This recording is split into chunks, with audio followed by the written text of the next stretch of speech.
Hello friends, कैसे हैं सब लोग। आई होप सब लोग अच्छे होंगे, बेहतर होंगे और स्वस्थ होंगे। स्वागत है आपका फेयर्स क्लाउड लर्न टू लीड में। Good morning to all the students. और जैसे कि आपको पता है कि हम पहले सप्ताह के और दूसरे सप्ताह के सितंबर महीने के हम करंट अफेयर कवर कर चुके हैं। मतलब 1 से लेकर 16 सितंबर के करंट अफेयर हम ऑलरेडी कंप्लीट कर चुके हैं। तो आज हम डिस्कस करेंगे 17 से लेकर 23 सितंबर के करंट अफेयर।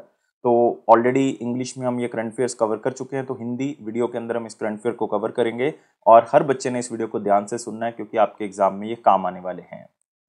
लेकिन सबसे पहले आप हमारी एप्लीकेशन को डाउनलोड कर लें, करियर्स क्लाउड को अपने गूगल प्ले स्टोर के ऊपर जाएं और इसको डाउनलोड करें। उसके बाद अपनी ईमेल आईडी के थ्रू लॉगिन कर लें और लॉगिन करने के बाद क्रैक करंट अफेयर्स के ऊपर क्लिक करना है।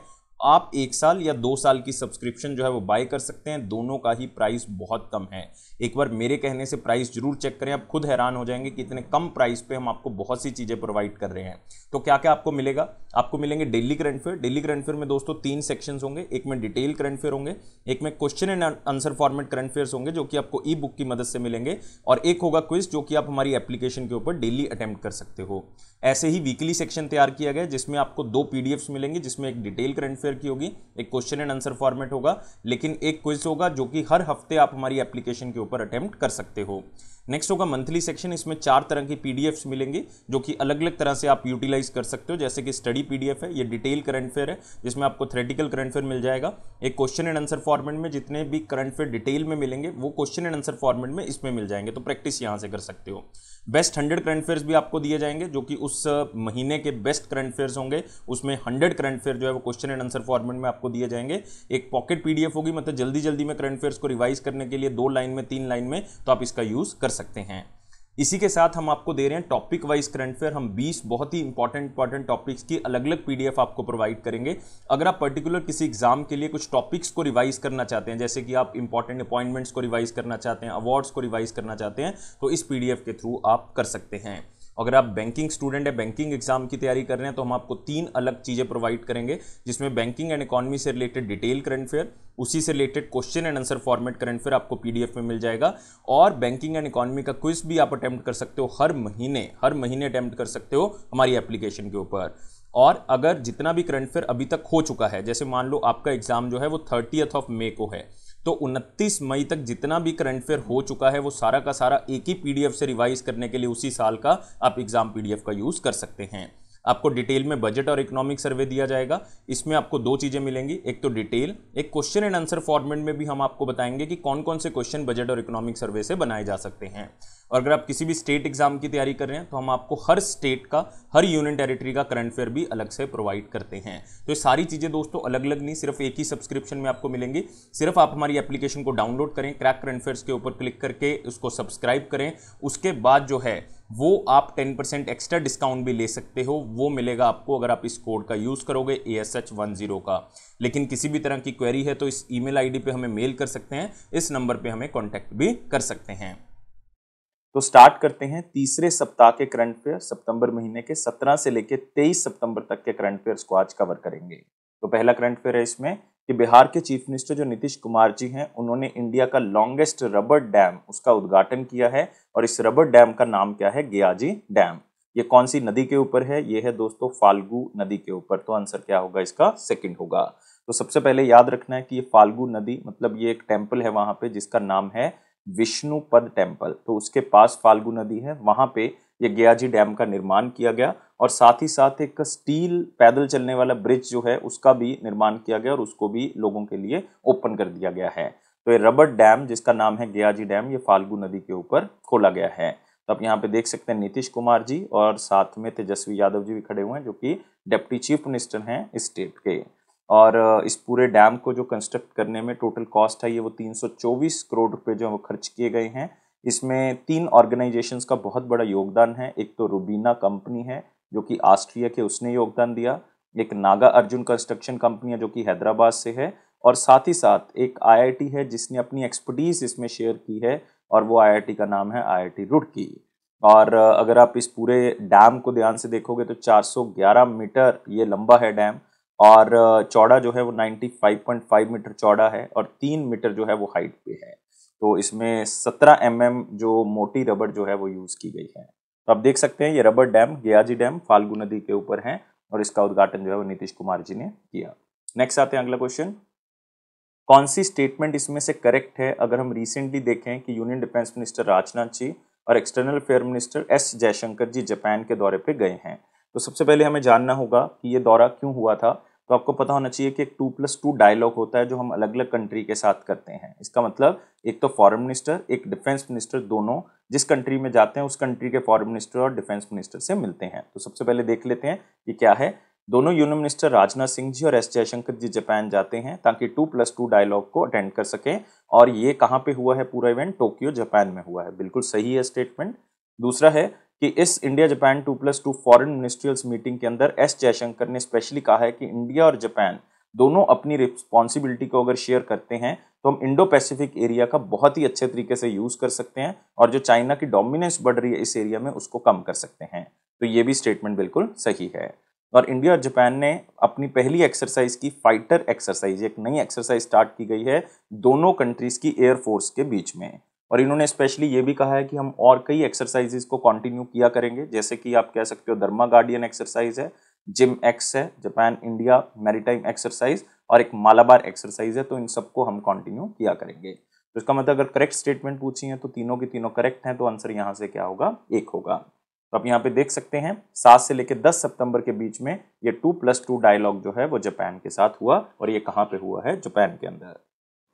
एज पर दी चेन एनालिसिस ने एक रैंक जारी किया है, 3rd global crypto adoption index 2022। तो इसके अकॉर्डिंग रैंक इंडिया का जो है वो कौन सा है और कौन सी कंट्री ने इसके अंदर टॉप किया है दूसरी बार लगातार?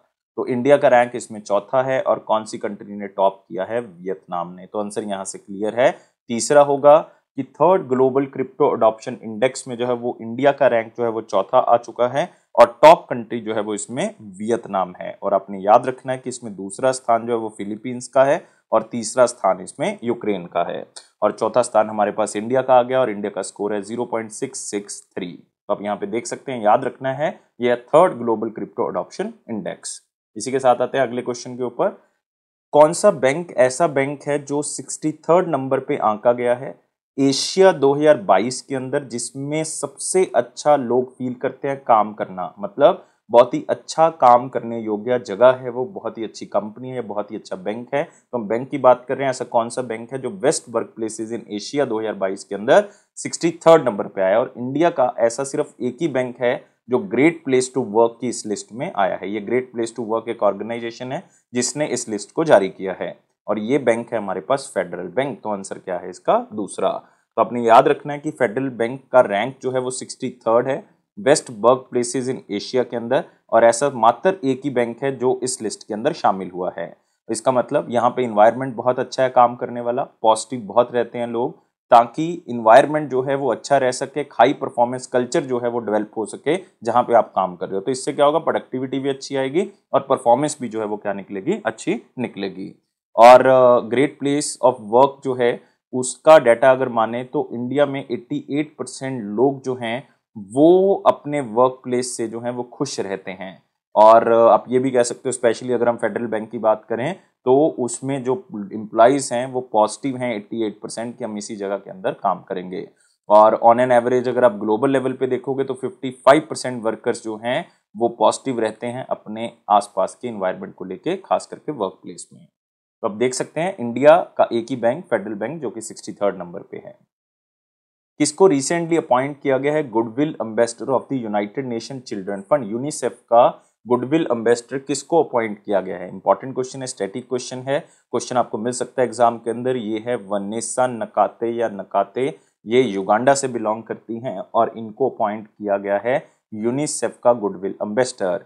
ये 25 साल की हैं और ये कौन सी कंट्री से बिलोंग करती हैं? युगांडा से।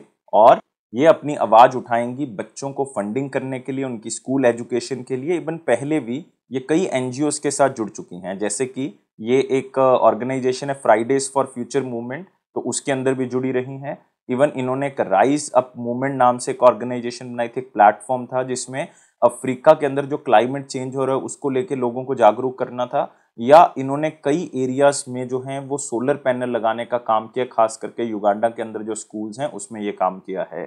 तो अगर हम यूनिसेफ की बात माने तो बहुत से लोग लाइक 33 कंट्रीज के अंदर जो है वो 2.2 बिलियन चिल्ड्रन जो हैं वो रह रहे हैं, लेकिन उसमें से हाफ बच्चे जो हैं उनको किसी भी तरह से जो है वो कोई चीज़ नहीं मिल रही है, वो हाई रिस्क पे हैं, खास करके क्लाइमेट चेंज के जो है वो बहुत बड़े रिस्क पे हैं। तो इसलिए ये अपॉइंटमेंट हुई है, गुडविल एम्बेसडर अपॉइंट हुआ है ताकि लोगों को जागरूक किया जा सके। नेक्स्ट आते हैं सुमंत कथपालिया जी को रिसेंटली रीअपॉइंट कर दिया गया है मैनेजिंग डायरेक्टर और चीफ एग्जीक्यूटिव ऑफिसर कौन से बैंक का। तो क्वेश्चन बहुत इंपॉर्टेंट है बैंकिंग स्टूडेंट्स के लिए। अगर आपको पता है सुमंत कथपालिया जी पहले किस बैंक के एमडी और सीईओ थे, तो इंडसइंड बैंक के थे। तो याद रखना है ये अपॉइंटमेंट उनकी कितने टाइम पीरियड के लिए हुए है, अगले 3 साल के लिए। मतलब उन्होंने मार्च 2023 में रिटायर होना था, लेकिन अब ये अपॉइंटमेंट चलेगी 2026 तक। और इंडसइंड बैंक की मीटिंग हुई थी रिसेंटली, उसमें ये जो है वो एडवाइस किया गया इनको ही दोबारा से क्या बनाया जाए, एमडी और सीईओ बनाया जाए। लेकिन ये रीअपॉइंटमेंट अभी आरबीआई से अप्रूवल नहीं मिला है, तो आरबीआई को अभी अप्रूव करना पेंडिंग है। तो आप देख सकते हैं यहाँ पे सुमंत कथपालिया जी एमडी एंड सीईओ 3 साल के लिए रीअपॉइंट किया गया है इंडसइंड बैंक की तरफ से। लेकिन अगले क्वेश्चन से बढ़ने से पहले आप इस पिक्चर को ध्यान से देखें, ये आईबीपीएस आरआरबी के लिए है। तो आप लोगों के लिए हम एक इनिशिएटिव जो है वो ऑलरेडी स्टार्ट कर चुके हैं कि इंटेंसिव करंट अफेयर जो है वो आपको आईबीपीएस आरआरबी मेंस के लिए मिलेगा। तो आपको पता है कि आईबीपीएस आरआरबी पीओ मेंस जो है वो 1 अक्टूबर 2022 को नोटिफाई हुआ है। तो आपके पास बहुत ही कम समय है, तो ध्यान रखना है आपने कि मोस्ट इंपॉर्टेंट और कंपाइल्ड न्यूज जो है आईबीपीएस आरआरबी मेंस के लिए वो हम आपको प्रोवाइड करेंगे। और अफेयर क्लाउड जो है वो इसके लिए कमिट करता है कि आपके एग्जाम की प्रेपरेशन बहुत ही अच्छे से हम तैयारी करवाएंगे। तो हम पूरी एफर्ट्स कर रहे हैं करंट अफेयर सेक्शन के अंदर, ताकि इजीएस्ट और इंटरेस्टिंग वे में आपको हाईएस्ट स्कोर जो है वो दिला सकें, ताकि आप आरआरबी का एग्जाम जो है वो क्लियर कर सकें। और ये सारी चीजें हमारी मोबाइल एप्लीकेशन के ऊपर भी अवेलेबल हैं। तो आते हैं अगले क्वेश्चन के ऊपर। सितंबर 2022 में कंपटीशन कमीशन ऑफ इंडिया ने अप्रूव किया है कितना investment Aditya Birla health insurance में, किसकी तरफ से, आबू धाबी इन्वेस्टमेंट अथॉरिटी की तरफ से ग्रीन चैनल रूट के थ्रू। तो ये अप्रूवल हुआ है 665 करोड़ रुपए का। तो इसका मतलब है आदित्य बिरला हेल्थ इंश्योरेंस में 665 करोड़ रुपए की इन्वेस्टमेंट करेगा आबू धाबी इन्वेस्टमेंट अथॉरिटी, और उनको उसके बदले में कुछ इक्विटी शेयर्स मिलेंगे। 9.99% इक्विटी शेयर जो है वो आबू धाबी इन्वेस्टमेंट अथॉरिटी को मिलेंगे। तो जैसे ये डील साइन होती है उसके बाद जो है वो 3.1% आदित्य बिरला कैपिटल का जो स्टॉक है वो बढ़ जाता है। तो आपने याद रखना है इन्वेस्टमेंट जो है वो 665 करोड़ रुपए की अनाउंस की गई है, किसके द्वारा, आबू धाबी इन्वेस्टमेंट अथॉरिटी की तरफ से। उस पर्सनैलिटी का नाम बताना है जो रिसेंटली 76 चेस ग्रैंड मास्टर बना है इंडिया का। Simple question, most important question है। प्रणव आनंद है दोस्तों उनका नाम, जो 76 ग्रैंड मास्टर बन चुके हैं। कौन सी स्टेट से बिलोंग करते हैं, कर्नाटका से बिलोंग करते हैं। और साथ ही साथ रिसेंटली एक आप कह सकते हो ओपन टूर्नामेंट चल रहा था जिसका नाम था world youth under 16 open. World youth under 16 open, उसमें इन्होंने अर्मेनिया के एक प्लेयर को हरा दिया जो कि एक इंटरनेशनल मास्टर थे। उनको हराने के बाद इनको ये ग्रैंड मास्टर का टाइटल दिया गया है। और आपको पता होना चाहिए कि ग्रैंड मास्टर टाइटल हासिल करने के लिए कम से कम आप 3 ग्रैंड मास्टर नॉर्म्स जो हैं वो कवर कर चुके हों, और वो भी 27 गेम्स के अंदर कवर हो जाने चाहिए। और 2500 एलो पॉइंट से ऊपर ऊपर आपकी लाइव रेटिंग जो है वो होनी चाहिए। तो इन्होंने 2500 एलो रेटिंग को क्रॉस कर लिया। वर्ल्ड यूथ चेस चैंपियनशिप चल रही थी रोमानिया के अंदर, वहां पे इन्होंने इसको क्रॉस कर लिया। 3 grand master norms already cover कर चुके थे, तो ये 76 ग्रैंड मास्टर के तौर पे इनको अब जो है वो टाइटल दे दिया गया है। और आपको बताना चाहिए कि पहले ग्रैंड मास्टर कौन थे, विश्वनाथन आनंद थे, जो कि आजकल फिडे के वाइस प्रेसिडेंट बन चुके हैं। When was the 28th United Nations International Day for the Preservation of Ozone Layer 2022 observed across the globe? तो ओजोन लेयर को बचाने के लिए एक इंटरनेशनल डे जो है वो यूनाइटेड नेशन की तरफ से डिक्लेयर किया गया था। 28th टाइम उसको मना रहे हैं। कौन से दिन ये मनाया जाता है, 16 सितंबर को मनाया जाता है। तो आंसर क्या होगा इसका, 4 होगा। तो एक तो नंबर याद रखना है कि 28th international day for the preservation of ozone layer है, और ये 16 सितंबर को मनाया जाता है। और इसका मेन मकसद नाम से पता लग रहा है कि ओजोन लेयर को बचाना है। ओजोन के अंदर जो होल हो रहे हैं उसको हमने रोकना है। इसको वर्ल्ड ओजोन डे के नाम से भी जाना जाता है, ग्लोबल ओजोन डे के नाम से भी जाना जाता है। और इसमें अवेयरनेस स्पेशली क्रिएट की जाती है कि ओजोन लेयर की क्या इंपॉर्टेंस है, उसके बारे में लोगों को जागरूक करवाया जाता है। और इस बार का जो थीम रखा गया था वो रखा गया था Montreal protocol. Montreal protocol @35। Montreal protocol वो है जिसमें ओजोन लेयर को दोबारा से रीस्टोर करने की बात की गई थी। तो फर्स्ट इंटरनेशनल डे जो मनाया गया था प्रिजर्वेशन ऑफ ओजोन लेयर का, वो 1995 में मनाया गया था और इस बार 35th एनिवर्सरी है मॉन्ट्रियल प्रोटोकॉल की, क्योंकि 1988 में मॉन्ट्रियल प्रोटोकॉल की शुरुआत जो है वो की गई थी। कौन सा यूटी या स्टेट जो है वो होस्ट करेगा इंडिया का पहला लिटरेचर फेस्टिवल फॉर चिल्ड्रन, जो कि दिसंबर में होगा 2022 में। एक स्टैटिक क्वेश्चन है, इस पूरे जो लिटरेचर फेस्टिवल बच्चों का ऑर्गेनाइज किया गया, इसका नाम रखा गया है मुस्कान लिटरेचर फेस्टिवल। और ये आयोजित कहाँ पे किया जाएगा? दिल्ली के अंदर दिसंबर में किया जाएगा। और इस लिटरेरी फेस्टिवल में लगभग 25 छोटे बच्चे जो ऑथर्स हैं, लेखक हैं, उनको शामिल किया गया है, जिनकी आयु 8 से लेकर 14 साल के बीच में होंगी, जो कि अलग अलग कंट्री से आएंगे। तो इंडिया का पहला लिटरेचर फेस्टिवल बच्चों के लिए दिसंबर 2022 में होगा, दिल्ली में होगा। और इस लिटरेचर फेस्टिवल का नाम क्या है? Muskan literature festival. International cricket council के एलीट पैनल में एक अंपायर थे जिसका नाम था असद रौफ। उनका रिसेंटली देहांत हो गया। वो कौन सी कंट्री से बिलोंग करते थे? तो आपने असद रौफ को कई मैचेस में अंपायरिंग करते हुए देखा होगा। इनको कार्डियक अरेस्ट हुआ, हार्ट अटैक हुआ लाहौर के अंदर, तो इनका देहांत हो गया। 66 साल के थे और ये 2006 में आईसीसी के एलीट पैनल में शामिल हुए थे और इन्होंने पहले टेस्ट के अंदर अंपायरिंग जो है वो की थी। इसका मतलब लाहौर के अंदर अगर डेथ हुई है तो हम आइडिया लगा सकते हैं कि वो कौन सी कंट्री से बिलोंग करते थे, पाकिस्तान से। नेक्स्ट आते हैं, कौन सी स्टेट में मोपा इंटरनेशनल एयरपोर्ट जो है वो स्थित है, जो कि अभी अंडर कंस्ट्रक्शन है, लेकिन उसको ग्रीनफील्ड एयरपोर्ट के नाम से डिक्लेयर किया गया था। और ये मोपा इंटरनेशनल एयरपोर्ट स्थित है गोवा के अंदर, क्योंकि मोपा एक जगह है कहाँ पे? गोवा के अंदर, नॉर्थ गोवा डिस्ट्रिक्ट के अंदर आता है, तो उसके अंदर ये एयरपोर्ट जो है वो बनाया जा रहा है। तो आप देख सकते हो यहाँ पे गोवा इंटरनेशनल एयरपोर्ट मोपा। तो गोवा इंटरनेशनल एयरपोर्ट अथॉरिटी, जो कि एक जीएमआर एयरपोर्ट अथॉरिटी की सब्सिडरी है, उसने रिक्वायर्ड नेविगेशन जो भी परफॉर्मेंस प्रोसीजर होता है वो अप्रूव कर दिया है और रनवे जो है वो पूरी तरह से तैयार है। अब इसको बहुत ही जल्दी जो है वो स्टार्ट कर दिया जाएगा। इवन कुछ इसका पैनल जो है वो स्टार्ट कर दिया गया है। इवन इसमें एयरबस A320 एयरक्राफ्ट जो इंडिगो एयरलाइंस का है, उसमें टेस्टिंग जो है वो ऑलरेडी हो चुकी है। एक बार इसका फ्लाई टेस्ट भी जो है वो हो चुका है। तो अब ये पूरी तरह से बन के जो है वो तैयार हो जाएगा बहुत ही जल्दी, तो इसको स्टार्ट कर दिया जाएगा। मिनिस्ट्री ऑफ कॉर्पोरेट अफेयर्स ने डेफिनेशन रिवाइज कर दी है स्मॉल कंपनीज की। इसकी थ्रेशोल्ड लिमिट बढ़ा दी है पेड अप कैपिटल को लेके भी और टर्नओवर को लेके भी। पहले पेड अप कैपिटल अगर 2 करोड़ रुपए तक की थी तो स्मॉल कंपनी कहा जाता था, लेकिन अब वो पेड अप कैपिटल जो है वो 4 करोड़ रुपए तक कर दी गई है।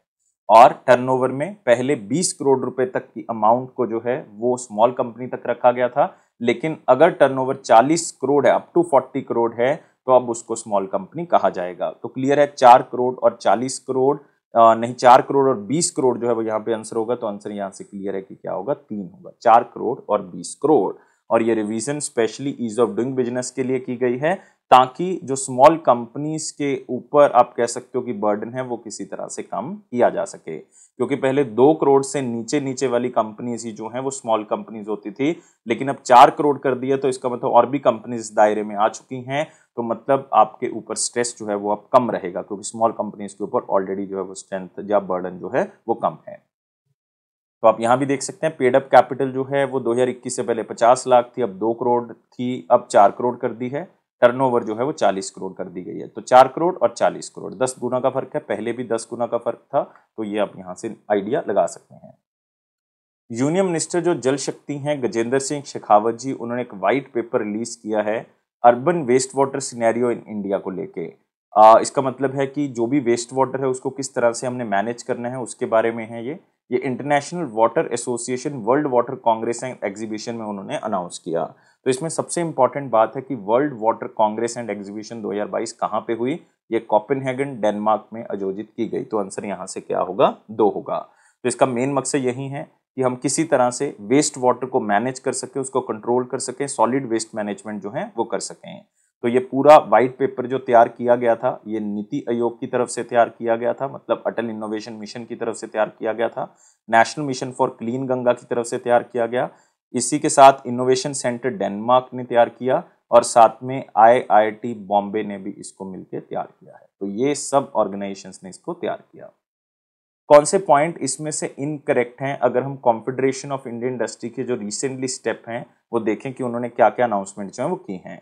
तो United Nation human settlement programme UN Habitat जिसको कहते हैं, उन्होंने एक एमओयू साइन किया कॉन्फेडरेशन ऑफ इंडियन इंडस्ट्री के साथ ताकि सेफ माइग्रेशन जो है वो हो सके इंडियन सिटीजन्स की।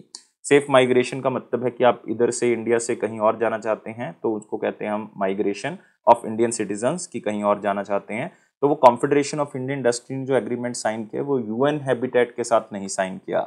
इन्होंने जो एग्रीमेंट साइन किया है वो आईओएम के साथ साइन किया है। याद रखना है किसके साथ साइन किया है, आईओएम। ये है यूनाइटेड नेशन की ऑर्गेनाइजेशन जिसका मतलब है इंटरनेशनल ऑर्गेनाइजेशन फॉर माइग्रेशन। तो पहली स्टेटमेंट होगी गलत। कॉन्फेडरेशन ऑफ इंडियन इंडस्ट्री ने डिसाइड किया है कि हम 35,000 ट्यूबरक्लोसिस पेशेंट को अडॉप्ट करेंगे और उनको न्यूट्रिशनल सपोर्ट जो है प्रोवाइड करेंगे ताकि ट्यूबरक्लोसिस को खत्म किया जा सके। बिल्कुल सही है। और साथ ही साथ ये इन्होंने कॉन्फेडरेशन ऑफ इंडियन इंडस्ट्री ने ये कहा है कि सेंट्रल गवर्नमेंट का जो टीबी मुक्त भारत अभियान है जिसमें हमने ट्यूबरक्लोसिस को 2025 तक खत्म करना है वो भी हम जो है वो स्टार्ट करेंगे, खास करके अपने वर्क प्लेसेस के अंदर वो कैंपेन स्टार्ट करेंगे। तो ये भी बात जो है वो बिल्कुल सही है। तो इसका मतलब आंसर यहाँ पे क्या होगा, इनकरेक्ट पूछा है तो आंसर क्या होगा, ओनली ए होगा। तो अब ये देख सकते हैं यहाँ पे International Organization for Migration United Nation का एग्रीमेंट हुआ है किसके साथ, कॉन्फेडरेशन ऑफ इंडियन इंडस्ट्री के साथ। उस पद्मश्री रिसिपिएंट का नाम बताना है जिसको recently Chevalier de la Legion d' Honneur मतलब knight of the Legion of Honour award दिया गया, जो फ्रांस का टॉप सिविलियन ऑनर है। और ये रिसेंटली किसको दिया गया है, स्वाति पिरामल को दिया गया है। तो आंसर क्या होगा इसका, 4 होगा। तो इंडियन साइंटिस्ट हैं, साथ में इंडस्ट्रियलिस्ट हैं, पद्मश्री रिसिपिएंट हैं डॉक्टर स्वाति पिरामल। इनको जो है ये अवार्ड दिया गया, ये वाइस चेयरपर्सन है पिरामल ग्रुप की, और इनको knight of the legend of honour दिया गया है जो कि फ्रांस का टॉप सिविलियन ऑनर है। उनकी कंट्रीब्यूशन को लेके अलग अलग फील्ड में, जैसे कि बिजनेस में उनका कंट्रीब्यूशन रहा, साइंस में, मेडिसिन में, आर्ट्स में, कल्चर में, इंडो फ्रेंच टाइज के अंदर। और इनको पद्मश्री से सम्मानित किया गया था 2012 में, उनका कंट्रीब्यूशन साइंस एंड टेक्नोलॉजी को लेके जो हुआ है। और ये लेजेंड ऑफ ऑनर जो अवार्ड है ये नेपोलियन बोनापार्टे की तरफ से अनाउंस किया गया था 1802 में, और ये फ्रेंच रिपब्लिक की तरफ से दिया जाता है खास करके उन पर्सनैलिटीज को जिनका अपने नेशन के प्रति या 2 कंट्रीज के बीच में बहुत ही अच्छा रिलेशन डेवलप करने में ये रहा हो। तो प्रेसिडेंट ऑफ फ्रांस जो हैं वो ग्रैंड मास्टर हैं order of legend of honour के, मतलब वो डिसाइड करते हैं कि एक्चुअल में किसको मिलना चाहिए।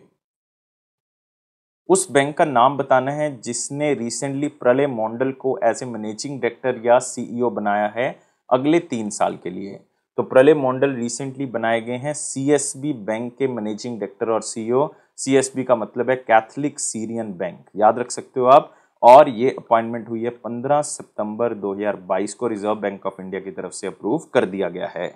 और जैसे ही प्रलय मंडल को बनाया गया तो जो शेयर है सीएसबी बैंक का वो 4.35% जो है वो राइज कर जाता है, और उसके बाद ये लगभग 5% तक राइज कर जाता है। और इनका 30 साल का एक्सपीरियंस है मल्टीपल बिजनेस एंड फंक्शंस के अंदर, लाइक रिटेल बिजनेस के अंदर, बिजनेस बैंकिंग के अंदर, प्रोडक्ट्स एंड टेक्नोलॉजी के अंदर। तो इसलिए प्रलय मंडल को जो है वो अब अपॉइंट कर दिया managing director and CEO Catholic Syrian bank का। सितंबर 2022 में स्टेट बैंक ऑफ इंडिया ने 13.82% स्टेक जो है वो अक्वायर कर लिया किसका, state bank of India global factors का। और from which of its existing share holder, मतलब ये शेयर जो है वो किससे खरीदा है। ये शेयर जो 13.82% था ये यूनियन बैंक ऑफ इंडिया के पास था, small industries development bank of India के पास था और बैंक ऑफ महाराष्ट्र के पास था। तो आंसर यहां से क्लियर है, बोथ 1 और 2 होगा। तो 13.82% में अगर आप देखोगे यूनियन बैंक ऑफ इंडिया के पास 2.95% था, बैंक ऑफ महाराष्ट्र के पास 4.34% था और सिडबी के पास जो है वो 6.53% था। तो टोटल 13.82% स्टेक जो है वो एसबीआई ने खरीद लिया है। और आप कह सकते हो कि टोटल पैसा इस ट्रांजैक्शन के अंदर जो इन्वॉल्व है वो ऑलमोस्ट 68 करोड़ रुपए जो है वो इन्वॉल्व है। और ये डिसीजन एग्जीक्यूटिव कमेटी की तरफ से लिया गया, सेंट्रल बोर्ड की तरफ से लिया गया एसबीआई का जो है। तो उसके अंदर ये फैसला लिया गया था कि अब 100% स्टेक जो है वो एसबीआई का होगा, किसके अंदर, एसबीआई ग्लोबल फैक्टर्स के अंदर। कौन सी कंपनी रिसेंटली अक्वायर करती है अंबुजा सीमेंट लिमिटेड को और एसीसी लिमिटेड को और बन जाती है इंडिया की 2nd largest cement manufacturer company. आपको पता होना चाहिए कि एट प्रेजेंट अल्ट्राटेक सीमेंट जो है वो लार्जेस्ट सीमेंट मैन्युफैक्चरर कंपनी है मार्केट शेयर के अकॉर्डिंग या मार्केट वैल्यूएशन के अकॉर्डिंग। उनकी market valuation 1.87 lakh crore rupees है। और रिसेंटली अंबुजा सीमेंट को जिसने अक्वायर किया है वो अदानी ग्रुप ने अक्वायर कर लिया है। तो सिंपल क्वेश्चन है, याद रख सकते हो। और इसी के साथ अदानी ग्रुप के अक्वायर करने के बाद ये second largest cement manufacturer company जो है वो बन चुकी है। नेक्स्ट आते हैं, रॉजर फेडरर रिसेंटली जो है वो एटीपी टूर या आप कह सकते हो association of tennis professional tour से रिटायरमेंट ले चुके हैं और ग्रैंड स्लैम से भी रिटायरमेंट ले चुके हैं, मतलब प्रोफेशनल टेनिस नहीं खेलेंगे। कितने ग्रैंड स्लैम टाइटल जो हैं वो रॉजर फेडरर जीत चुके हैं सितंबर 2022 तक? तो याद रखना है 20 ग्रैंड स्लैम्स जो हैं वो जीत चुके हैं रॉजर फेडरर। 41 ईयर्स के हैं, इन्होंने रिटायरमेंट की घोषणा कर दी है। और अगर आप 20 ग्रैंड स्लैम विक्ट्रीज को देखो तो आप कह सकते हो कि नंबर 1 प्लेयर रहे हैं ये 5 सीजन्स तक, बहुत बड़ी बात है। जिसमें से 20 में अगर आप देखोगे ऑस्ट्रेलियन ओपन है 6, तो 6 ऑस्ट्रेलियन ओपन है, फ्रेंच ओपन है सिर्फ एक बार फ्रेंच ओपन जीते हैं, यूएस ओपन जीत चुके हैं 5 बार, और विमिल्डन का रिकॉर्ड है कि 8 बार ये विमिल्डन जो है वो जीत चुके हैं, जिसमें 2003, 4, 5, 6, 7 ये 5 साल जो है वो लगातार है। 3, 4, 5, 6, 7 2003 से लेकर 7 तक, फिर 9, 12 और 17 ये 8 बार जो हैं वो यूएस ओपन जीत चुके हैं। और टोटली अभी तक 1526 मैच खेले हैं, जिसमें से 1251 इन्होंने मैच जो हैं वो जीते हैं। बहुत ही इंपॉर्टेंट बात है, इनके ऊपर सिर्फ एक ही प्लेयर है जिसने इतने मैचेस जीते हैं और वो नाम है जिमी कॉनर्स का। जिमी कॉनर्स जो है वो 1274 मैचेस जो हैं वो जीते थे। तो बहुत बड़ी बात है कि रिटायरमेंट इनकी हो रही है और 20 ग्रैंड स्लैम जीत चुके हैं। अभी टॉप ग्रैंड स्लैम विनर जो है वो हमारे पास हैं राफेल नडाल जी। राफेल नडाल जीत चुके हैं 22 ग्रैंड स्लैम और नोवाक जोकोविक जीत चुके हैं 21 ग्रैंड स्लैम। तो आप देख सकते हैं रॉजर फेडरर ने रिटायरमेंट जो है वो अनाउंस कर दी है। Moving to the next question, in September 2022 Indian javelin thrower भाला फेंक इंडियन थ्रोअर जो हैं वो हैं देवेंद्र जंजारिया जी। उनको सिल्वर मेडल दिया गया है world para athletics grand prix 2022 के अंदर, जो कहां पे हुई थी? ये हुई थी दोस्तों मोरक्को के अंदर। बहुत ही इंपॉर्टेंट क्वेश्चन है। सिल्वर मेडल जीता है देवेंद्र जंजारिया ने। कहां पे जीता है? World para athletics grand prix 2022 के अंदर, जो कि कहां पे हुई है? मोरक्को के अंदर। और इनका जो बाला फेंका गया था वो फेंका गया था 60.97 मीटर दूर। इसके बाद इन्होंने सिल्वर मेडल जो है वो इस पैरालंपिक्स के अंदर जीता था। और देवेंद्र जो हैं वो 3 बार पैरालंपिक्स मेडलिस्ट जो हैं वो ऑलरेडी रह चुके हैं। नेक्स्ट आते हैं अगले क्वेश्चन के ऊपर। करेक्ट स्टेटमेंट बतानी है इसमें से नेशनल लॉजिस्टिक पॉलिसी जो recently prime minister Narendra Modi ji की तरफ से अनाउंस की गई है। तो ministry of road transport and highways जो है उसने नेशनल लॉजिस्टिक पॉलिसी जो है वो बनाई है। नेशनल लॉजिस्टिक पॉलिसी का सिंपल सा मतलब है कि जहां से सामान जो है वो स्टोर किया जाएगा, जहां से सामान को आगे लेके जाया जाएगा वो जगह, तो उसके लिए एक पॉलिसी बनाई गई और ministry of road transport highways ने इस पॉलिसी को बनाया है।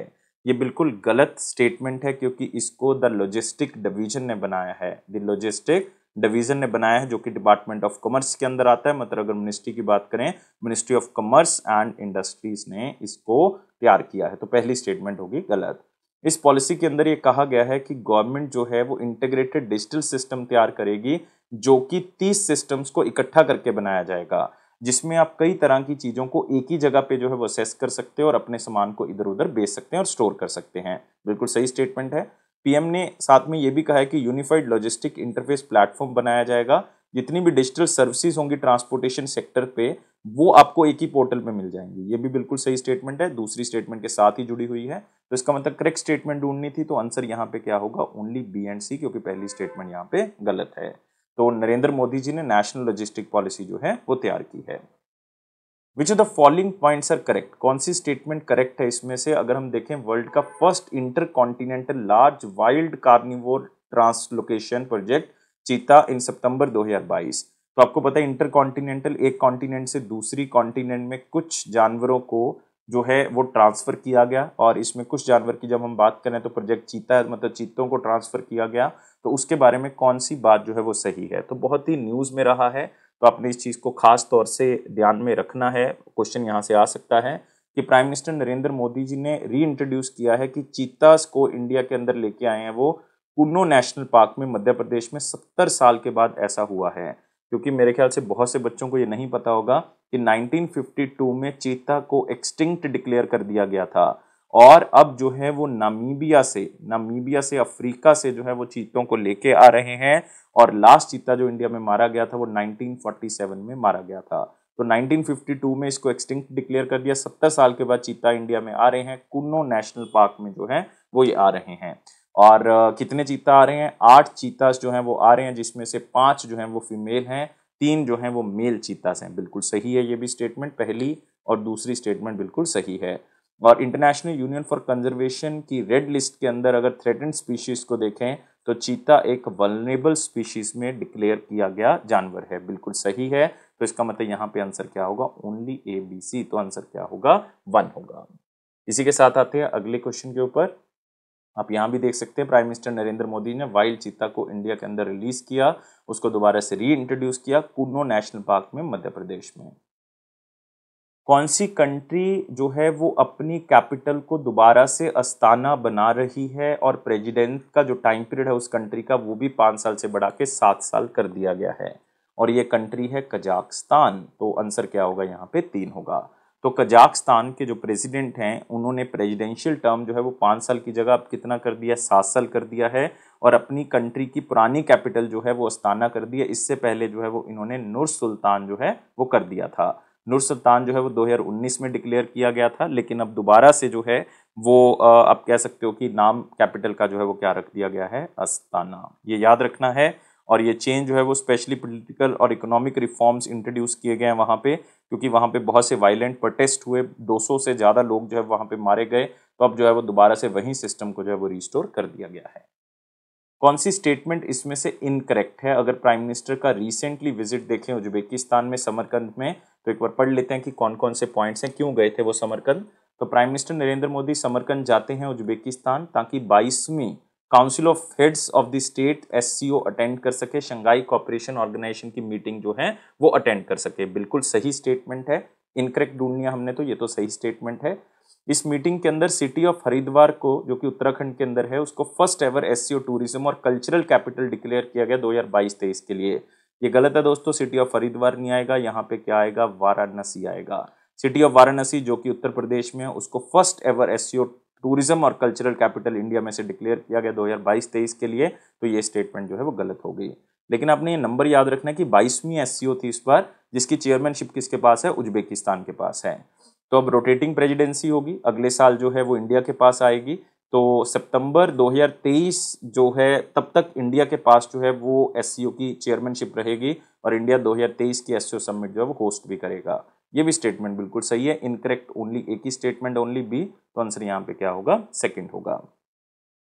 तो आप देख सकते हैं prime minister Narendra Modi 22nd SCO की समिट को अटेंड करते हैं। कहाँ पे हुई? उज्बेकिस्तान में। एग्जैक्ट जगह पूछी जा सकती है, समरकंद में। कौन सी ऑर्गेनाइजेशन ने रिसेंटली लॉन्च किया है global registry of fossil fuels, ताकि उसमें फॉसिल फ्यूल्स कितने हैं पूरे वर्ल्ड में, कितने यूज हो रहे हैं, कितनी तेजी से यूज हो रहे हैं, वो सारा कुछ पता लग सके। ये वर्ल्ड की ऐसी पहली रजिस्ट्री है फॉसिल फ्यूल रिजर्व को लेके, उनकी प्रोडक्शन को लेके, कितना इन्वायरमेंट में छोड़ा जा रहा है, along with global energy monitor. तो एक ऑर्गेनाइजेशन तो होगी ग्लोबल एनर्जी मॉनिटर, दूसरी ऑर्गेनाइजेशन है कार्बन ट्रैकर। तो आंसर क्या होगा? 3 होगा। तो कार्बन ट्रैकर और ग्लोबल एनर्जी मॉनिटर दोनों मिलके global registry of fossil fuels लेके आए हैं, जिसमें कितना फॉसिल फ्यूल रिजर्व पूरे वर्ल्ड में है, कितनी प्रोडक्शन हो रही है, कितना एमिशन हो रहा है, सब कुछ पता लग जाएगा।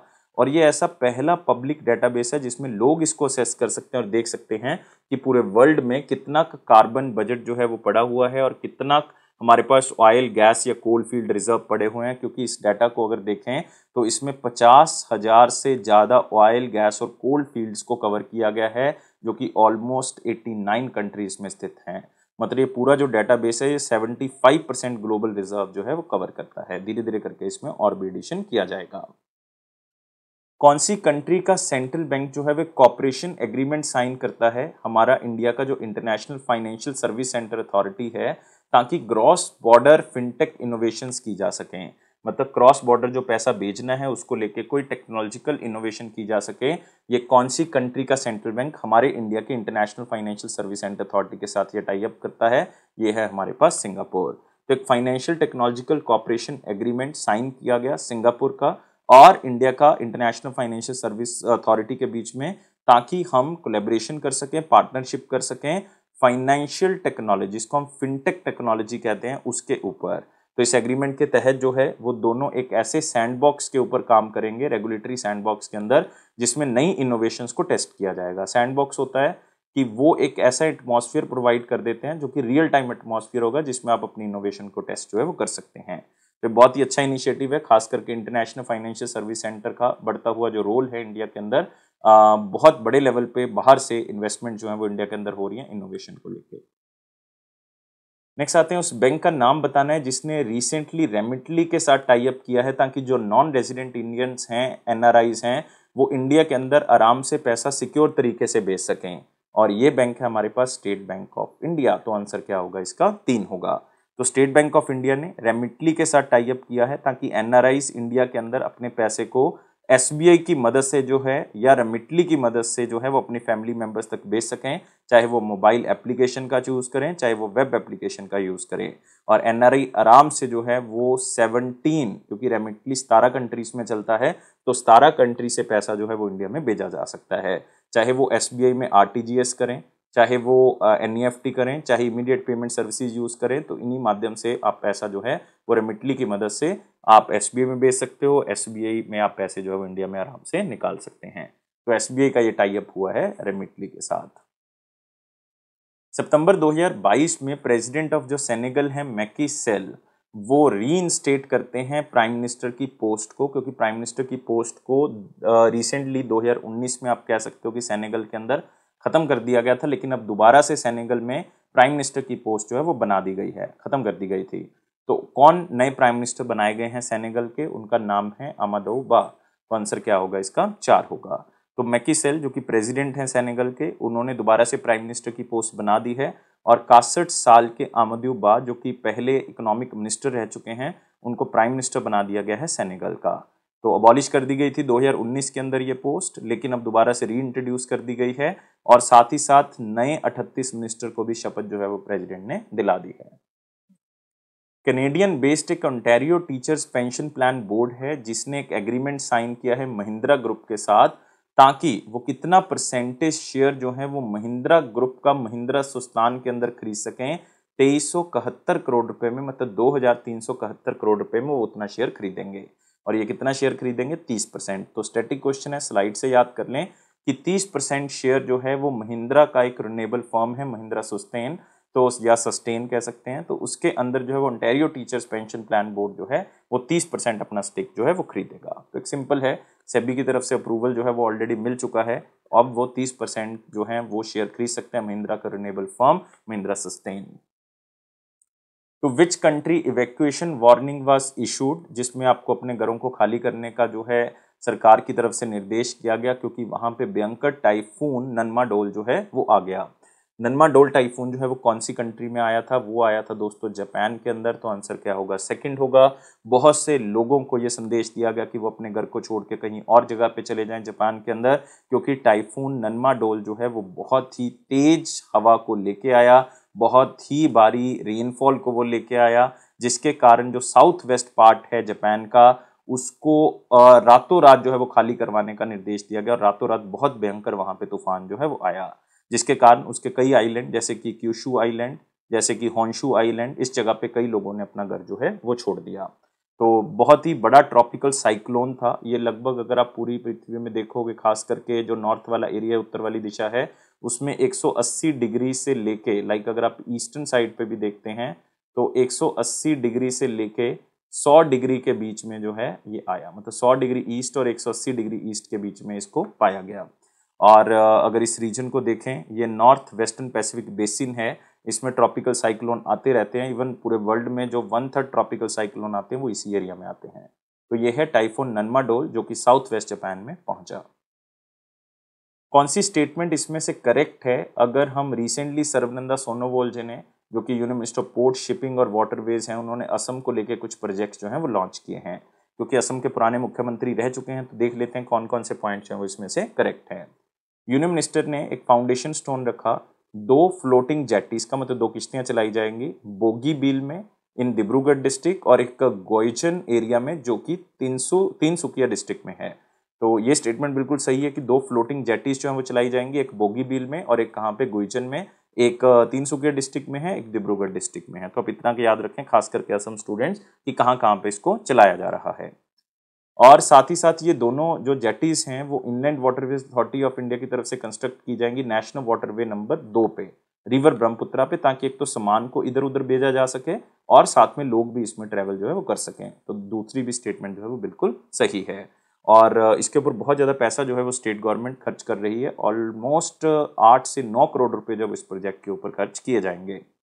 और मिनिस्टर ने यह भी कहा है कि बोगीबील जो रिवर फ्रंट पैसेंजर जेटी होगी वो नॉर्थ ईस्ट फ्रंटियर रेलवेज की तरफ से डेवलप की जाएगी और उसकी कॉस्ट लगभग 2.5 करोड़ के आसपास होगी।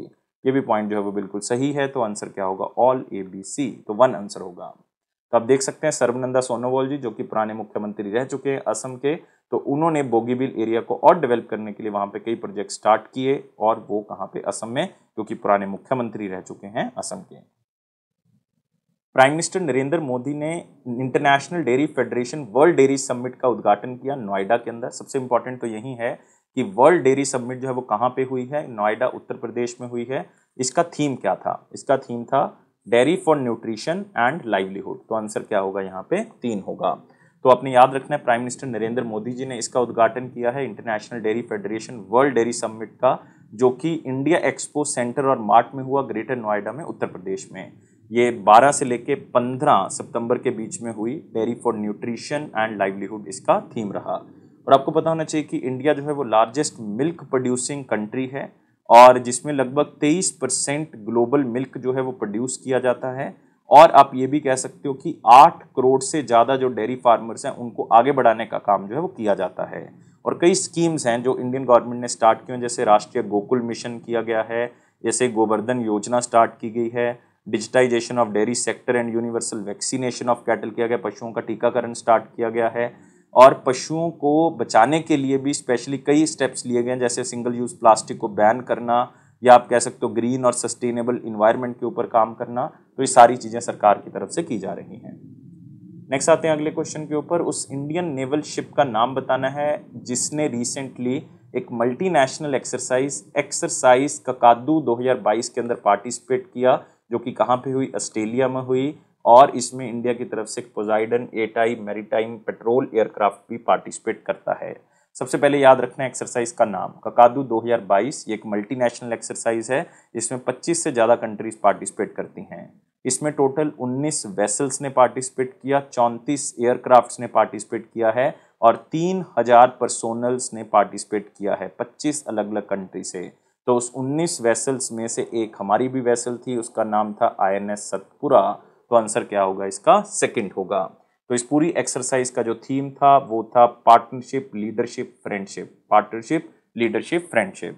और ये एक्सरसाइज दोस्तों 1993 में स्टार्ट की गई थी। ये एक बाईइनियल एक्सरसाइज है, मतलब 2 साल में एक बार की जाती है। और ये रॉयल ऑस्ट्रेलियन नेवी की तरफ से ये एक्सरसाइज होस्ट की जाती है। इसमें इंडिया की तरफ से पोसाइडन एटाई और INS सतपुरा ने पार्टिसिपेट किया है। और ये एक्सरसाइज एग्जैक्टली कहाँ पे हुई है? डार्विन वाले एरिया में ये एक्सरसाइज एग्जैक्टली की गई है। सितंबर 2022 में फेडरल बैंक और कौन से बैंक ने किसान क्रेडिट कार्ड लैंडिंग को डिजिटल करने के बारे में कहा है? 2 अलग अलग स्टेट्स पे। मतलब फेडरल बैंक एक स्टेट में स्कीम को पायलट बेसिस पे लॉन्च करेगा, और दूसरा बैंक जो है इसको मध्य प्रदेश में लॉन्च करेगा, और दूसरे बैंक का नाम है यूनियन बैंक ऑफ इंडिया, और स्टेट का नाम है यहाँ पे तमिलनाडु। तो यहाँ से क्लियर है कि फेडरल बैंक तो तमिलनाडु में इसको पायलट बेसिस पे चलाएगा, और यूनियन बैंक ऑफ इंडिया इसको मध्य प्रदेश में चलाएगा। तो इसका मतलब क्लियर है कि जो किसान क्रेडिट कार्ड से लैंडिंग होगी उसके थ्रू जो है वो पैसा दिया जाएगा, वो अब डिजिटलाइज तरीके से दिया जाएगा, और दोनों बैंक इस स्कीम को चलाएंगे। और specially union bank of India इसको अपनी स्कीम संभव के थ्रू जो है वो आगे बढ़ाएगा। याद रख सकते हो, संभव के थ्रू इसको आगे बढ़ाया जाएगा। Which institute recently became the first in the world? पूरे वर्ल्ड में ऐसा पहला इंस्टीट्यूट बन गया है वो, जो कि एक नया नेटवर्क बनाता है लॉन्ग रेंज रेडियो टेक्नोलॉजी को लेके, ताकि जो बैंकिंग सर्विसेज हैं वो रिमोट प्लेसेस में भी जो हैं, जो दूर दराज के एरिया है, गांव वाले एरिया है, वहां पे भी बैंकिंग सर्विसेज पहुंचाई जा सकें, जहां पे नेटवर्क नहीं आता, जब सैटेलाइट सर्विसेज नहीं पहुंचती। तो ये इंस्टीट्यूट है institute for development and research in banking technology. तो आंसर क्या होगा? इसका दूसरा होगा। तो ये एक तरह का इंस्टीट्यूट आरबीआई का ही यूनिट है। तो इसने एक टेक्नोलॉजी बनाई है जिसके थ्रू रिमोट एरियाज या हिली एरियाज में या फॉरेस्ट एरिया में जहाँ पे सैटेलाइट सिग्नल नहीं पहुंचता वहां पे भी बैंकिंग सर्विसेज जो है वो पहुंचाई जा सकती हैं, लेकिन किसकी मदद से? लॉन्ग रेंज रेडियो टेक्नोलॉजी की मदद से। मतलब पूरे वर्ल्ड में ऐसा पहला इंस्टीट्यूट है जो इस network based long range radio technology को बनाता है। ये एक लो कॉस्ट फाइनेंशियल नेटवर्क है, आप ये कह सकते हैं, जिसको प्राइवेटली जो है वो लाइक ट्रांसमिट किया जा सकता है कुछ इनक्रिप्टेड मैसेज के थ्रू, और फाइनेंशियल ट्रांजेक्शन जो हैं वो की जा सकती हैं। तो बहुत ही अच्छा ये काम जो है वो किया है इस इंस्टीट्यूट ने। कौन सी बैंक्स फाउंडेशन है जिसने world wide fund for nature India के साथ टाई अप किया है ताकि red panda transboundary conservation की जा सके, मतलब रेड पांडा को कंजर्व किया जा सके, बचाया जा सके सिक्किम और वेस्ट बंगाल वाले एरिया में? और ये फाउंडेशन है एसबीआई फाउंडेशन। तो आंसर क्या होगा इसका? 4 होगा। तो एसबीआई फाउंडेशन और world wide fund nature of India ने पार्टनरशिप की है कि हम रेड पांडा की जो भी प्रजातियां हैं उसको बचाने का काम करेंगे, उनकी जो रहने की जगह है उसको बचाने का काम करेंगे। स्पेशली सिक्किम में जो कंचनजंगा एरिया है हमारा, वेस्ट बंगाल में दार्जिलिंग एरिया है, और साथ में एक कलिम्पोंग एरिया डिस्ट्रिक्ट है वेस्ट बंगाल में, उसमें हम ये सारी चीजें रेड पांडा को लेके बचाएंगे। तो रेड पांडा डे जो है वो मनाया गया है। आपको पता होना चाहिए कि इंटरनेशनल रेड पांडा डे जो है वो हर साल मनाया जाता है थर्ड सैटरडे को, third Saturday of the September, ताकि रेड पांडा को बचाने का काम किया जा सके। सितंबर 2022 में वर्ल्ड बैंक बोर्ड की तरफ से अप्रूवल दिया गया है कि हम कुछ लोन जो है वो पंजाब गवर्नमेंट को देंगे ताकि वो अपने फाइनेंस और सर्विस डिलीवरी को और मजबूत कर सकें। स्टैटिक क्वेश्चन है, पंजाब के स्टूडेंट थोड़ा सा ध्यान से देख सकते हैं कि 150 मिलियन डॉलर जो है वो पंजाब गवर्नमेंट को मिलेंगे ताकि वो अपने फाइनेंशियल रिसोर्सेज को मैनेज कर सकें, इंप्रूव कर सकें, और पब्लिक तक जो है वो हर तरह की सर्विसेज पहुंचाई जा सकें। और जो ये 150 मिलियन डॉलर हैं ये एक तरह का लोन है, 15 साल के लिए दिया गया है, और उसमें 6 महीने ग्रेस पीरियड जो है वो रखा गया है। तो नए प्रोजेक्ट्स जो हैं वो जो वर्ल्ड बैंक की सपोर्ट से चलाए जाएंगे, उसमें पैसा खर्च किया जाएगा। प्लानिंग, बजटिंग और मॉनिटरिंग, इन तीनों चीज़ों के ऊपर काम किया जाएगा, और सारा का सारा काम कोशिश की जाएगी कि डिजिटल टेक्नोलॉजी के थ्रू ही किया जाए। उस इंडियन नेवल शिप का नाम बताना है जिसको डीकमीशन कर दिया गया है 32 साल की महत्वपूर्ण सर्विस के बाद, और ये मुंबई महाराष्ट्र से उसको डीकमीशन किया गया, और ये है हमारे पास Indian naval ship Ajay P34 के नाम से इसको जाना जाता है। 32 साल की आउटस्टैंडिंग सर्विस के बाद इसको जो है वो आप कह सकते हो गुड बाय या डीकमीशन कर दिया गया है। और इसको कमीशन किया गया था 1990 में जॉर्जिया के अंदर, जो कि एक सोवियत यूनियन का पार्ट था उस टाइम पीरियड पे। और ये 23rd पेट्रोल वेसल स्क्वाड्रन का पार्ट था इंडियन नेवी में, और कई ऑपरेशनल कमांड में इसका यूज जो है वो किया गया। और इसको जो नाम दिया गया था वो एक अजय क्लास पेट्रोल वेसल थी, उससे आईएनएस अजय जो है वो नाम दिया गया, जिसको 1960 में जो है इस पेट्रोल वेसल को कमीशन किया गया था। और इसमें एक और खास बात है कि आईएनएस अजय का मैक्सिमम पार्ट जो है वो इंडिया में बनाया गया था, और इसको डिलीवर किया था garden reach ship builders engineers ने वेस्ट बंगाल के अंदर। और ये हमने 1974 में बांग्लादेश को गिफ्ट में भी दी थी, बांग्लादेश को गिफ्ट में दी थी 1974 में। तो बांग्लादेश नेवल शिप के नाम से इसको जाना गया, और इसका नाम क्या रख दिया था उन्होंने? सूरमा, सूरमा। तो आप देख सकते हैं आईएनएस अजय 32 साल की सर्विस के बाद जो है वो रिटायर कर दी गई है। अगस्त 2022 में भवानी देवी ने गोल्ड जीता है कॉमनवेल्थ फेंसिंग चैंपियनशिप 2022 में सीनियर वुमेन साबरे इंडिविजुअल कैटेगरी में, और इन्होंने हराया है वेरोनिका वैसिलेवा को। वेरोनिका वैसिलेवा कौन सी कंट्री से बिलोंग करती हैं? ये करती हैं ऑस्ट्रेलिया से। तो आंसर यहाँ पे क्या होगा? 3 होगा। और इन्होंने 15-10 से वेरोनिका को हरा दिया गया। और खास बात क्या है कि ये खुद 42nd नंबर की फेंसिंग प्लेयर हैं, लेकिन जो वेरोनिका है वो 2nd नंबर की प्लेयर हैं, और इनको हरा दिया है। और फेंसिंग जो है वो एक महत्वपूर्ण स्पोर्ट्स जो है वो कॉमनवेल्थ गेम्स फेडरेशन की तरफ से अनाउंस की गई है, और कॉमनवेल्थ गेम्स का पार्ट रही है 1970 तक, टिल 1970। और 1970 से कॉमनवेल्थ फेंसिंग चैंपियनशिप जो है वो हर साल की जा रही है, मतलब हर 4 साल के बाद एक बार की जा रही है। और जिस साल कॉमनवेल्थ होती है उसी साल जो है ये कॉमनवेल्थ फेंसिंग चैंपियनशिप जो है वो करवाई जाती है।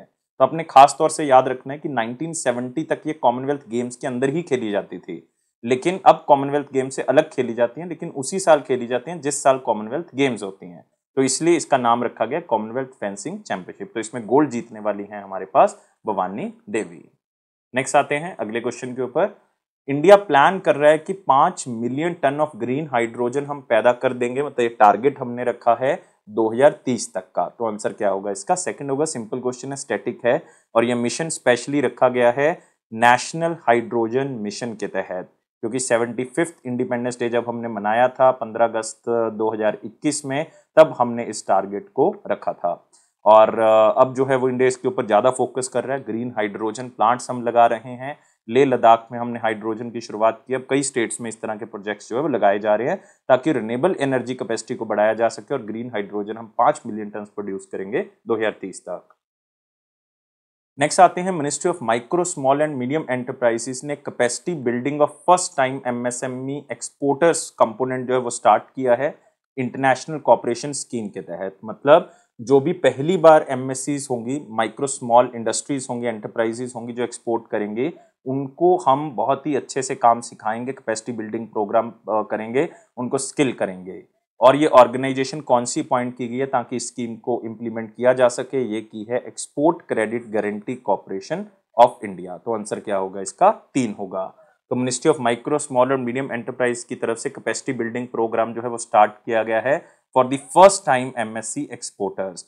और स्कीम का मेन मकसद यही है कि जो माइक्रो स्मॉल और मीडियम एंटरप्राइजेस हैं उनके प्रोडक्ट्स की मार्केटिंग की जा सके। किस तरह से मार्केटिंग की जा सकती है, उनको किस तरह के फायदे जो है वो सरकार की तरफ से दिए जा सकते हैं, ये सब कुछ बताया जाएगा और उनको ट्रेन किया जाएगा कि किस तरह से आप अपने बिजनेस को आगे बढ़ा सकते हैं। नेक्स्ट है, कौन सी स्टेटमेंट इसमें से करेक्ट है? 47th annual gathering and 20th Asia Pacific institute of broadcasting development की जो जनरल कॉन्फ्रेंस हुई है 2022 में, तो एक बार पढ़ लेते हैं फिर देख लेते हैं कि कौन सी स्टेटमेंट इसमें से करेक्ट है Asia Pacific institute of broadcasting development की। तो जो हमारे union minister for information and broadcasting Anurag Thakur ji, उन्होंने इस मीटिंग को अटेंड किया है और इंडिया की प्रेसिडेंसी 1 साल के लिए और बढ़ गई है Asia Pacific institute of broadcasting development के अंदर। बिल्कुल सही है, ये अभी खत्म होने वाली थी हमारी प्रेसिडेंसी, लेकिन अब 1 साल तक इस प्रेसिडेंसी को और एक्सटेंड कर दिया गया है। ये डिसीजन वोटिंग के थ्रू हुआ है, अनॉनिमसली इंडिया इलेक्ट हुआ है, इसमें किसी ने भी विद्रोह नहीं किया और 2 दिन की ये जनरल कॉन्फ्रेंस जो है वो हुई थी। पहली स्टेटमेंट बिल्कुल सही है।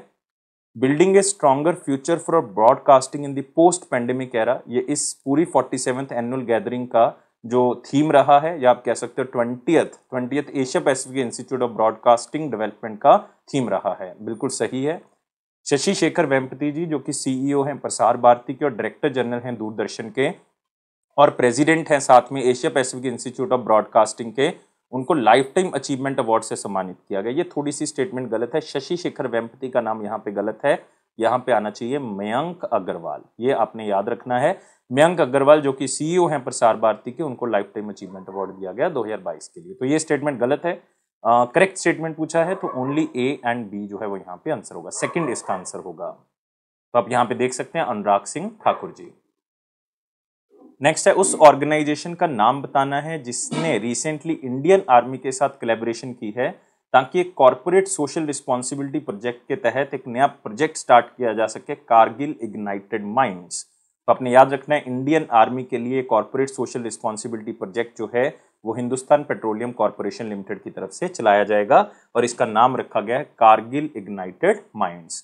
तो आपने इसमें खास बात याद रखनी है कि कारगिल इग्नाइटेड माइंड्स का मेन मकसद क्या है कि उन गर्ल्स स्टूडेंट को कोच करना है जो कि कम या जो कि पिछड़ी हुई हैं या प्रिविलेज्ड नहीं है, जिनके पास मेंटर नहीं है, कोच नहीं है, उनको आगे बढ़ाना है। तो उनको कोचिंग प्रदान करनी है।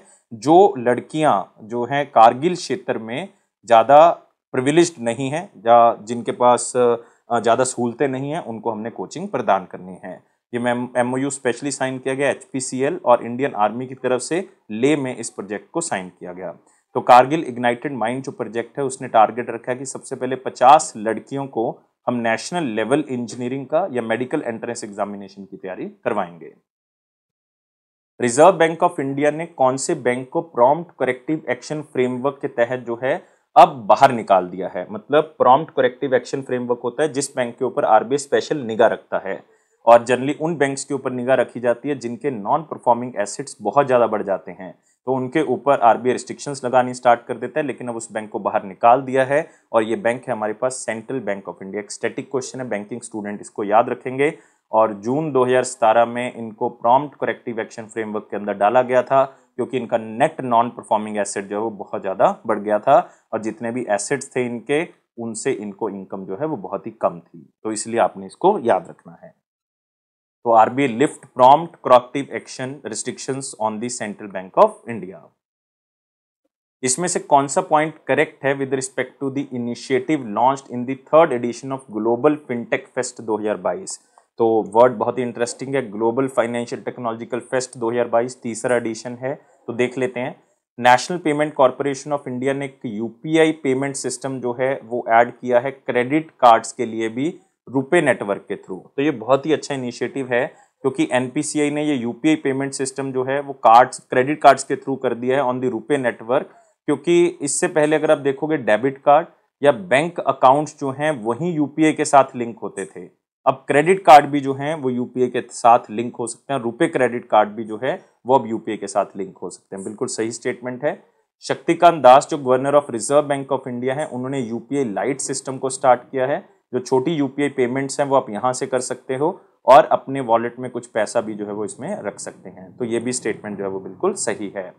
Reserve bank of India also provides cross border remittance through the Bharat bill payment system. एक कंट्री से दूसरी कंट्री में अगर पैसा भेजना है तो भारत बिल पेमेंट सिस्टम के थ्रू भेजा जा सकता है। आरबीआई ने इस तरह की ट्रांजैक्शंस को भी हाँ कर दी है, तो बिल्कुल सही है। तो इसका मतलब आंसर क्या होगा? All ABC। इसमें बहुत इंपॉर्टेंट है कि क्रेडिट कार्ड्स भी यूपीआई के साथ लिंक किए जा सकते हैं, रुपे क्रेडिट कार्ड को अलाउ कर दिया है। Which of the following points are incorrect? कौन सा पॉइंट इसमें से इनकरेक्ट है with respect to the RBI direction, जो आरबीआई ने अर्बन कोऑपरेटिव बैंक को लेकर डायरेक्शंस दी हैं। तो अर्बन कोऑपरेटिव बैंक जिनके फंड्स 10,000 करोड़ डिपॉजिट से ज्यादा हैं, मतलब जिनके डिपॉजिट 10,000 करोड़ से ज्यादा है, तो उनको एक चीफ कंप्लायंस ऑफिसर जो है वो अपॉइंट करना होगा 1 अप्रैल 2023 तक। बिल्कुल सही है statement. Next, urban cooperative bank जो कि 1,000 करोड़ से ज्यादा उनके डिपॉजिट्स हैं और 10,000 करोड़ से कम हैं, जो कि टीयर 3 कैटेगरी के अंदर आते हैं, तो उनको अपना चीफ कंप्लायंस ऑफिसर 1 मई 2023 तक अपॉइंट करना होगा। ये गलत है यहाँ पे, ये 1 अक्टूबर 2023 तक है, ये आपने याद रखना है। तो ये स्टेटमेंट गलत हो गई। और जो चीफ कंप्लायंस ऑफिसर है वो एक तरह का हेड होगा कंप्लायंस डिपार्टमेंट का, जिसका टेन्योर जो है वो एटलीस्ट 3 साल का होना चाहिए। बिल्कुल सही स्टेटमेंट है। तो इसका मतलब ओनली इनकरेक्ट स्टेटमेंट जो है वो बी होगी, तो आंसर क्या होगा? सेकंड होगा। और रिजर्व बैंक ऑफ इंडिया ने स्पेशली अपना डाटा दिया है कि जो इंडियन बैंकिंग सिस्टम की लिक्विडिटी है वो काफी पीछे निकल गई है। पिछले 40 मंथ से लिक्विडिटी जो है वो कम होती जा रही है, इसलिए आरबीआई जो है वो 218 बिलियन रुपए जो है वो बैंकिंग सिस्टम के अंदर डालता है। और ओवरनाइट रेट्स आप कह सकते हो, या एक दिन का जो कॉल मनी मार्केट रेट होता है वो भी बहुत हाई चला गया, 5.85% तक चला गया है जुलाई 2019 से अगर हम यहाँ पे देखें, और हाईएस्ट है ये 5.85%। एशियन डेवलपमेंट बैंक आउटलुक 2022 की जो रिपोर्ट है, जिसका नाम है entrepreneurship in the digital age, जो कि एशियन डेवलपमेंट बैंक की तरफ से जारी की गई है, उसके अकॉर्डिंग इंडिया की जीडीपी जो है वो कितनी रहेगी फाइनेंशियल ईयर 23 में, मतलब 2022-23 में। तो आपको पता है 7.2% उन्होंने कहा था, लेकिन अब उन्होंने कम कर दिया, 7% कह दिया है कि इंडिया की जो जीडीपी है 2022-23 में 7% तक रहेगी। इसके पीछे आप कह सकते हो कि महंगाई है, इन्फ्लेशन हो गई है, या मॉनेटरी पॉलिसी बहुत ही टाइट करते जा रहे हैं, रेपो रेट बढ़ाते जा रहे हैं, जिसके कारण जो है वो पैसा कम होता जा रहा है।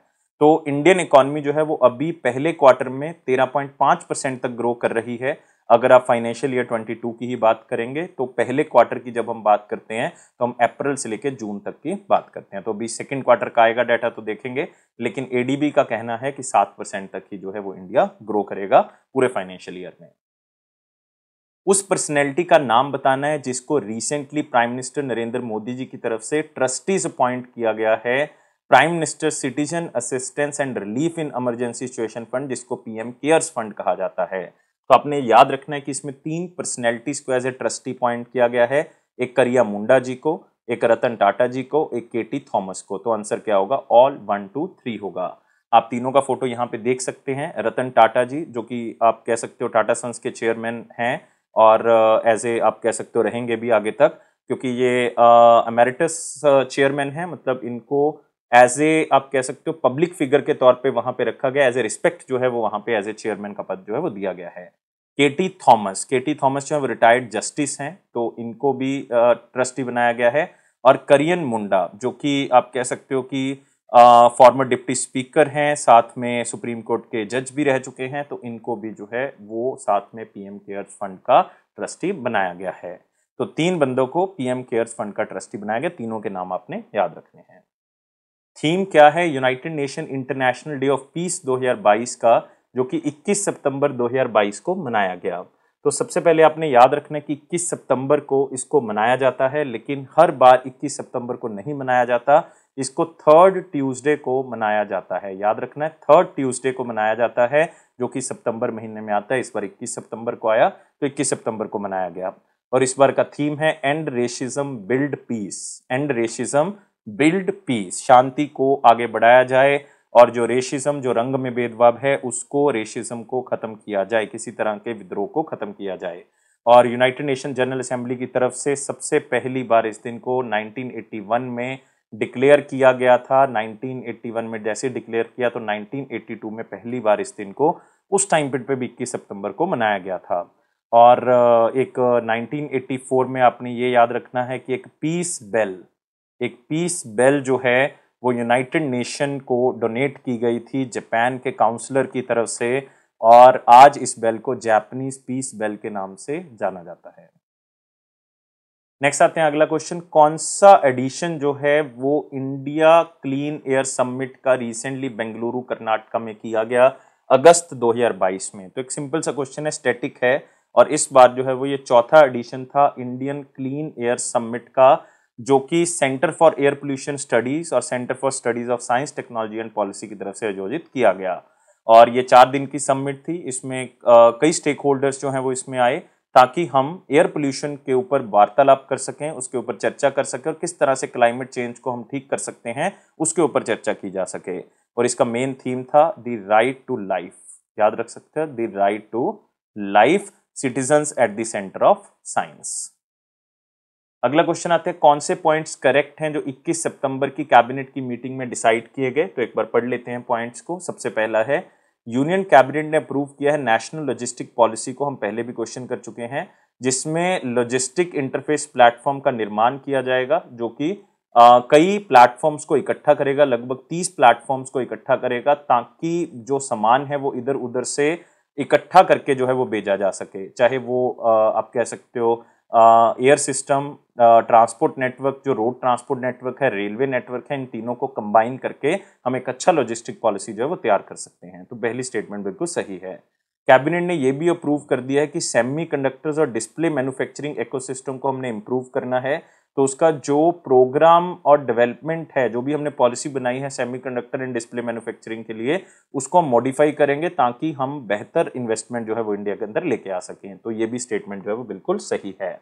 और कैबिनेट ने कहा है कि जो दूसरा इंस्टॉलमेंट है, दूसरा ट्रांच है 19,500 करोड़ का, जो प्रोडक्शन लिंक्ड इंसेंटिव स्कीम के अंदर होगा, वो प्रोवाइड करेंगे, ताकि high efficient solar photovoltaic module जो हैं वो इंडिया में पैदा हो सकें, और इस तरह के कई और जो मौके हैं वो और कंपनीज को मिले, ताकि हम 94,000 करोड़ की इन्वेस्टमेंट इंडिया के अंदर लेके आ सकें, और स्पेशली इस सेक्टर के अंदर। तो सारी की सारी स्टेटमेंट्स बिल्कुल सही हैं, तो आंसर क्या होगा, ऑल ABC। अब देख सकते हैं कैबिनेट अप्रूवल्स। नेक्स्ट आते हैं, सितंबर 2022 में सेंट्रल गवर्नमेंट ने एक 5 मेंबर की हाई लेवल कमेटी बनाई है, ताकि जो मार्केटिंग प्रैक्टिसेस हैं फार्मास्यूटिकल कंपनीज की इंडिया के अंदर, उसको चेक किया जा सके।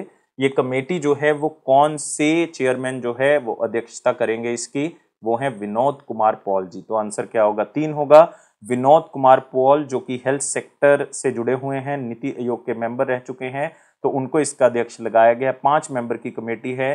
तो जो दवाइयों से जुड़ी हुई कंपनी है वो अपनी मार्केटिंग किस तरह से कर रही है, क्योंकि आपको पता है कि आजकल बहुत सी मार्केटिंग टेक्निक जो वो चलाई जा रही है गलत तरीके से, तो उसको रिव्यू करने के लिए इस कमेटी का निर्माण जो है वो किया गया है। तो अपनी रिपोर्ट जो है वो 3 महीने के अंदर या 90 दिन के अंदर अंदर जो है वो इस कमेटी के द्वारा सबमिट की जाएंगी।